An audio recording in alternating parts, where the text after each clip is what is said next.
Irmãos, às vezes é difícil a gente pregar, é mais fácil do que preparar um sermão, uma mensagem. De acordo com como nós tivemos a semana de correria, de preocupações, fica difícil às vezes de você achar uma palavra que você possa testificar que essa é a vontade de Deus, que você pregue para a igreja ser edificada. Amém? Porque quando nós pregamos, nós não expomos a nossa vontade e nem aquilo que nós queremos falar para a igreja. Mas nós temos que ter uma certeza dentro de nós. É isso que o Senhor quer falar com a igreja. Né? E esses 2 dias, às vezes minha esposa fala assim, reclama, né? Porque eu estou sempre querendo colocar alguém para pregar. Mas eu tenho estado em algumas preocupações, em algumas labutas aí. Eu estou estudando, fazendo curso de bacharel em teologia. Toda semana tenho que fazer 2 trabalhos acadêmicos. Estou estudando também para concurso e o trabalho secular, né? Então, às vezes, a gente não consegue dedicar muito na questão da palavra, né? E eu digo assim, não, mas eu estou botando o povo para ganhar experiência. Mas glória a Deus, essa semana eu preparei essa mensagem, hoje à tarde, muito quente, na verdade eu acordei 4 e pouca da manhã para orar e preparar algo. E orei até 6 horas, depois voltei a dormir, e à tarde eu ali voltei 10 horas para a palavra, parei 11h30, voltei novamente para a palavra, até 2 e alguma coisa eu estava lá labutando, né? De forma que para cada 1 hora de pregação, o pastor ele trabalha, irmãos, o tempo de 12 horas de trabalho braçal. Algumas pessoas não entendem, mas a gente quando precisa, é como se você fosse gerar e parir uma pregação. Você se angustia, porque você lê a Bíblia e parece que você olha, não é aqui, não é aqui, não é aqui, não é isso.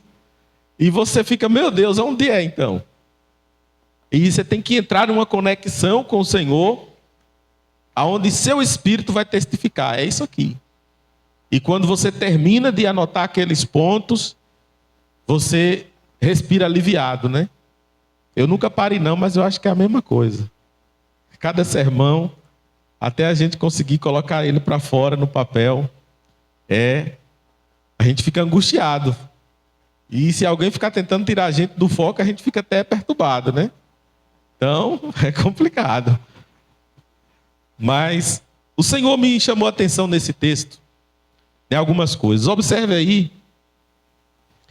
que esse texto fala, irmãos, algumas verdades importantes. A situação dessas pessoas aqui era a seguinte. No versículo 26, Jesus fala para elas: vocês me procuram não pelos sinais, mas porque vos saciastes. Comeste e vos saciastes. O primeiro ponto que eu quero levantar nesse texto é que a Bíblia diz que aquelas pessoas estavam procurando Jesus. Aquela multidão estava procurando Jesus e quando eles chegaram ali, Jesus não estava, nem os discípulos, eles pegaram o barco, foram para o outro lado do mar, atravessaram aquele lago, o mar da Galileia, o lago, atrás de Jesus. E eles estavam realmente interessados em estar com Jesus. E quando eles chegaram lá, é interessante que eles disseram assim: Senhor, para puxar assunto, né? Como foi que o Senhor chegou aqui? E Jesus foi direto no ponto. Vocês estão me procurando aí, mas não é por causa dos milagres, não é por causa do sinal que vocês viram. Porque o sinal aponta Jesus como o Filho de Deus. E ele disse assim: olha, vocês estão me procurando, não é porque eu sou filho de Deus, não é porque vocês viram a demonstração do poder, mas porque saciaste a fome. Vocês comeram o pão e saciaste. Vocês estão me procurando pelo motivo errado. Vocês estão me procurando por causa da bênção material. Vocês estão me procurando por causa da bênção momentânea, da bênção aqui, do pão.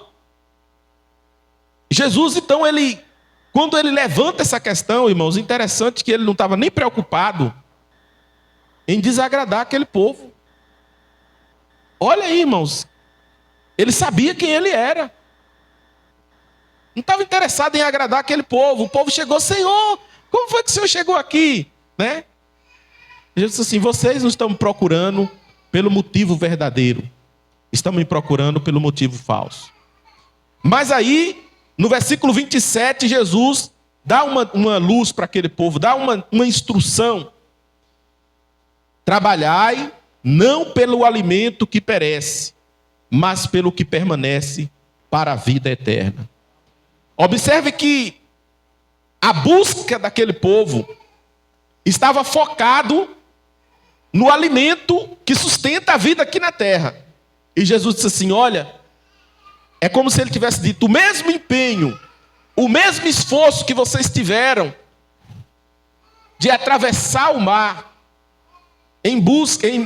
atrás de mim, esse mesmo empenho que vocês tiveram, esse mesmo trabalho, vocês devem ter, mas não por causa do pão, não por causa do alimento, mas sim por causa da vida eterna. Amém? E aqui, irmão, já tira uma lição para nós. Porque muitas vezes nós nos esforçamos muito pelo alimento material, sim ou não? É bom a gente pensar nisso, querido. O tanto de interesse que a gente dá à questão do alimento material.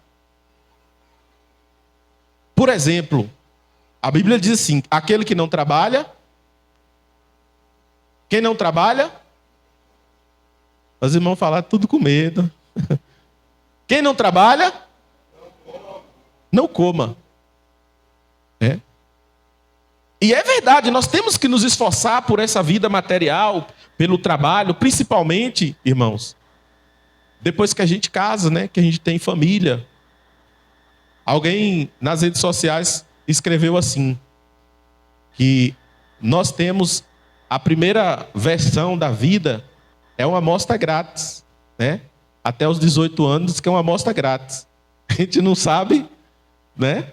É tudo de graça. A gente mora de graça, a gente come de graça, a gente bebe de graça, toma banho de graça, dorme de graça.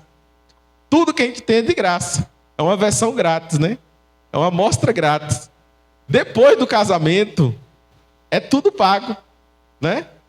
Aí a pessoa vai saber quanto é um banho. Para saber quanto é que custa um banho, você dividir a conta de água por 30, né? Quanto é a energia, só é dividir por 30 dias, você vai saber. E aí esse dia eu ouvi alguém dizendo assim: olha, meu filho, quando morava na minha casa, era luz ligada o tempo todo, ventilador ligado, largava tudo ligado. Agora foi morar só, quando eu cheguei lá, ele sai desligando as luzes, sai tirando tudo da tomada, tá vendo? Né? Porque agora está saindo do bolso próprio. Né?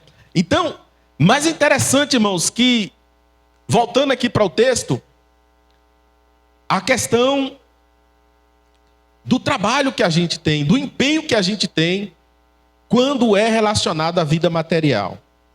Eu não sei se os irmãos se lembram, alguns anos atrás, no final do governo Dilma, houve uma fake news. Saiu 10 horas da noite uma notícia nas redes sociais dizendo que quem não fosse até as agências da Caixa retirar o Bolsa Família,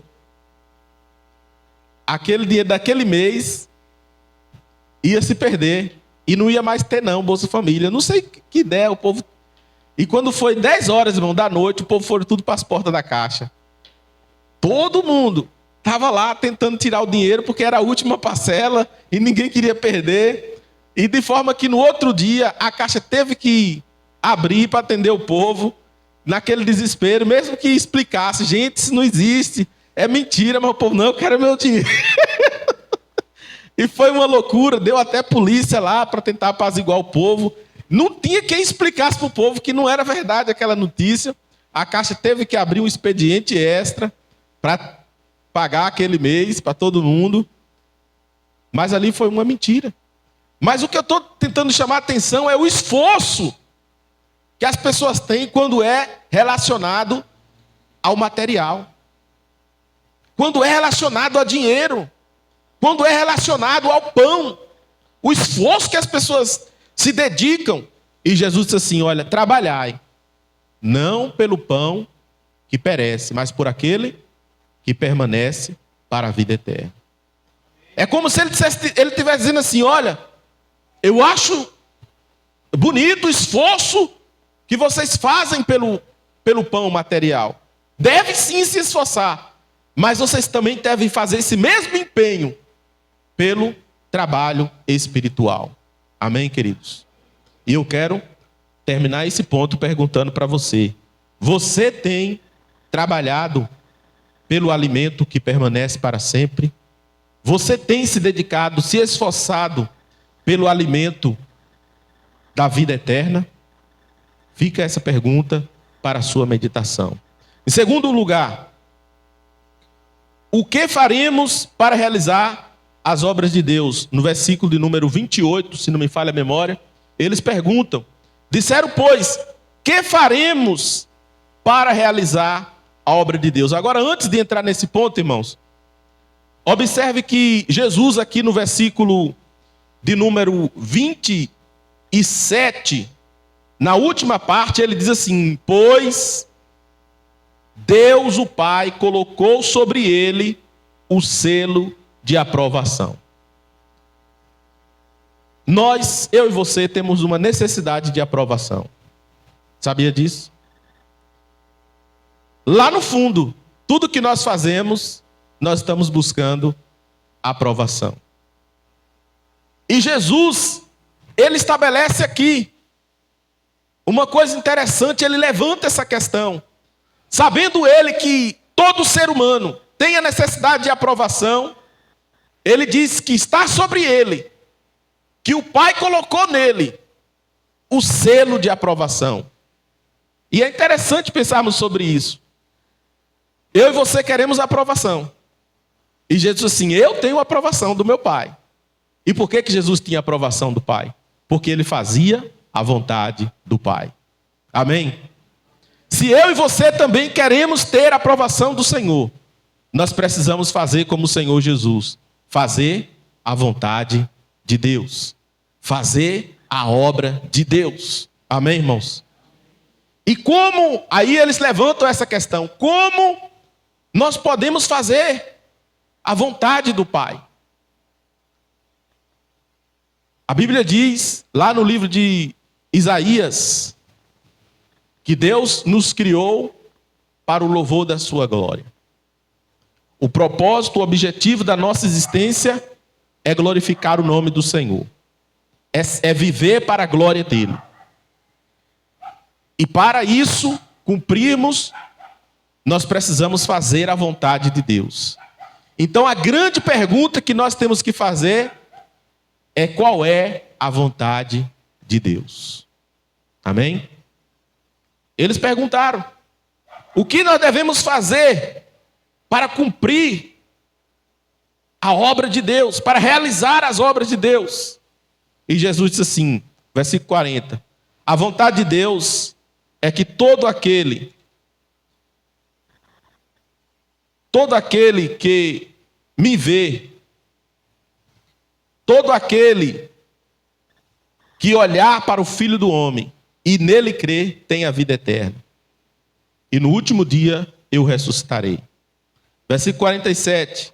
Em verdade vos digo, quem crê em mim tem a vida eterna.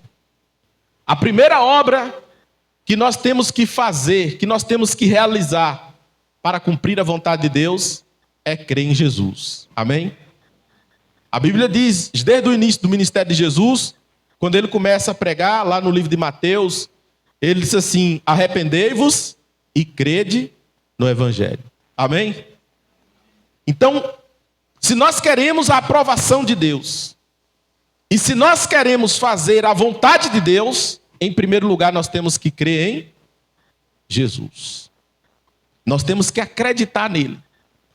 E é interessante, nessa semana eu falei, na quarta-feira, que nós pensamos que cremos em Jesus, até que a tempestade se levanta. Porque no momento que a tempestade se levanta, aí aparecem duas coisas que são contrárias à fé em Jesus. É o medo e o desespero. É interessante que nós vivemos nessa luta entre o medo, a dúvida e o desespero. É por isso que o Senhor Jesus disse: olha, a vontade de Deus é que vocês creiam nele. E se vocês crerem nele, vocês terão a vida eterna. E se vocês crerem nele, no último dia vocês serão ressuscitados. Amém, queridos? Quem crê em Jesus aí? Louvado seja Deus. Em João 3,14 ao 16, do mesmo modo como Moisés levantou a serpente no deserto, assim também é necessário que o Filho do Homem seja levantado, para que todo aquele que nele crê tenha a vida eterna. A Bíblia diz, esse texto, que as pessoas precisam crer em Jesus. Mas aí, outro ponto aqui. Ele diz: assim como Moisés levantou a serpente no deserto, é necessário que o Filho do Homem seja levantado. Isso aqui significa, irmãos, que quando você olha para a história lá do deserto, o povo começou a pecar, Deus enviou serpentes mordedoras e mordia o povo morria. E aquilo foi uma praga. E Moisés clamou a Deus e Deus mandou ele fazer uma serpente de bronze e levantar em uma haste, né? E mandar o povo que tinha sido picado pela serpente olhar para aquela serpente de bronze. E aí a Bíblia diz que todo aquele que olhava vivia. Mesmo depois de ser mordido, vivia. Aí o Senhor Jesus disse assim: olha, assim como Moisés levantou a serpente no deserto, o Filho do Homem precisa ser levantado, falando em primeiro lugar da crucificação, que Jesus também deveria ser levantado em uma haste, em exposição pública, na morte de Cristo. Mas em segundo lugar, em outro lugar, Jesus disse assim: quando eu for levantado, a todos atrairei para mim. Simbolicamente, Jesus precisa ser levantado nos cultos, nas pregações, de forma que ele seja o ponto mais destacado da igreja. Amém, irmãos?